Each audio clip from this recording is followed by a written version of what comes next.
At the end of chapter 3, the Bowery King has asked John Wick if he's pissed off. And John Wick says, yeah. At the opening of chapter 4, John Wick has made his way to a desert on a horse, chasing some guys to make his way to have a meeting with the elder of the High Table. That meeting doesn't go so well. Worse for the elder. And John is on the run.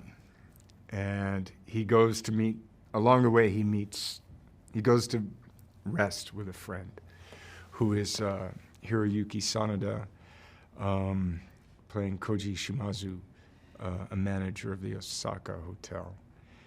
And so begins a journey of friendship, of the consequences of being connected to John Wick as he's trying to make his way. The story is probably the most expansive of all of the John Wick films.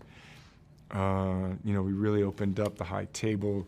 Bill Skarsgård is playing the Marquis, who's a kind of sheriff of the High Table who has it out for John Wick for glory and ambition.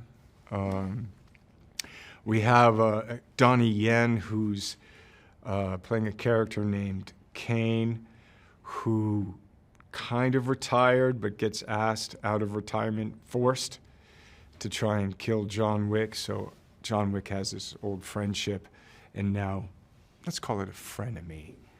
And also, as John left his friend Koji, the High Table is kind of taking revenge on people helping John Wick.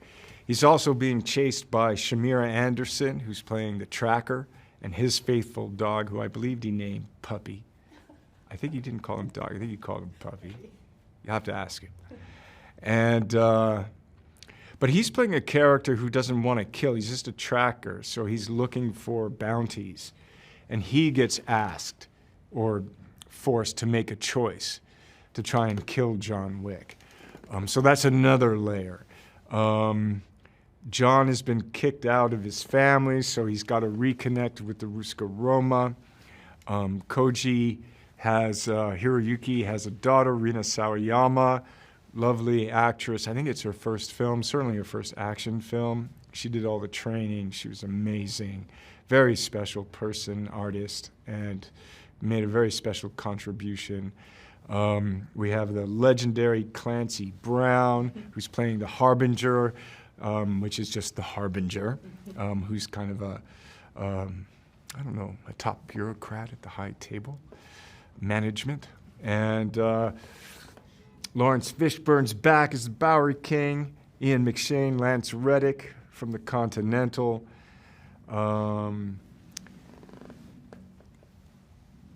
Winston, Ian McShane from the Continental, is more involved in this story, he kind of figures out a way for John Wick to potentially gain his freedom. And Scott Adkins is playing a character named Killa in Berlin, who is a kind of gatekeeper of, contraband exchange between the High Table and the underworld.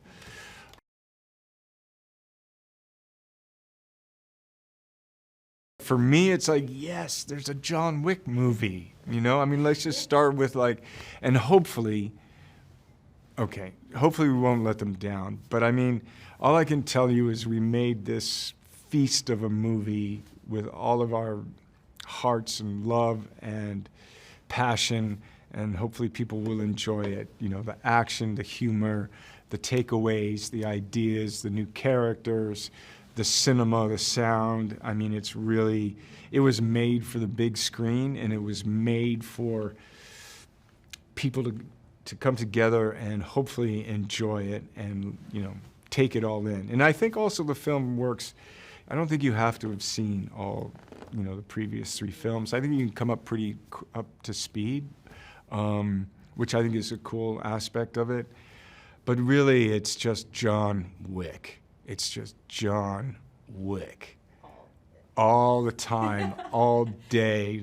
I don't know, I feel like these films are unique and special in a way. And I mean, John Wick Chapter 4 is no joke.